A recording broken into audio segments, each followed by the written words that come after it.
Leslie joins us along with Ashley and Rich. Ashley and Rich, welcome to the show. Thank you for having us. You know, first and foremost, we really appreciate you coming forward and sharing this all-important story. So let's get right into it. What happened when you contacted Duke to tell them that your son had had a bad reaction to the treatment? We called. I left several messages. The nurse from the study actually called back.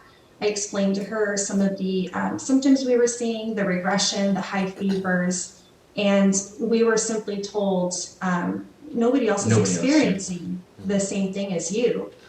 So we don't. It was worrisome to us because we called in concern, but then found out that we were probably the only people experiencing this. So for what we experienced is basically we thought that maybe it wasn't related to the study because that's kind of how they made us feel, and that maybe it was something else going on.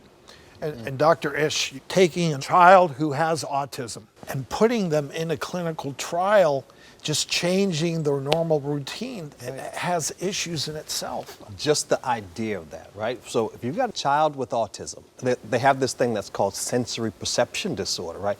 Any of the five senses, what you see, what you taste, touch, feel, any of those things get out of whack. To them, it's on a 10, whereas to you or I, right, it's on a level 2. So just any of that and the change in the routine, it's so disruptive. It's traumatic for the child and it's traumatic for the parents, right? And so what happened to you guys was horrible because they did two things they should have never done, which is they invalidated your concerns, what you were telling them you were seeing, and they told you were the only ones, right? And there's some shame in that also. And you asked for the study from Duke, but never received it?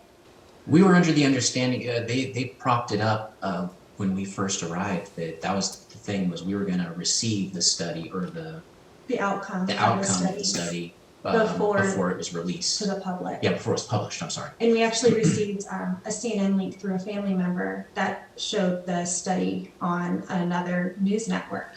And so at that point, I contacted the study.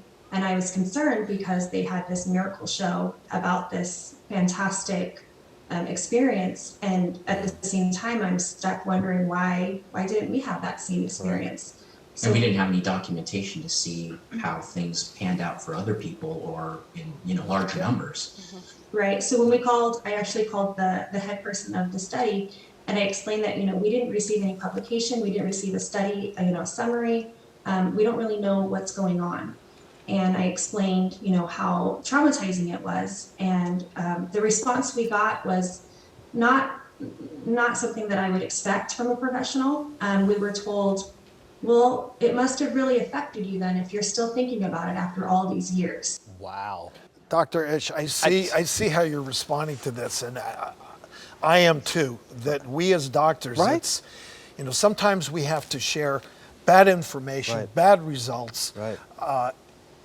And clearly, there's a right and the wrong way to do that, but that's part of the process. It has to be handled the right way, sympathetically, honestly.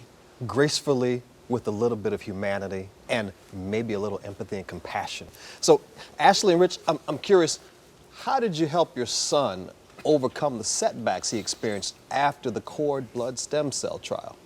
Numerous therapies, ABA therapy, occupational therapy, speech therapy. He was in a self-contained program at school to get 100% services during the day.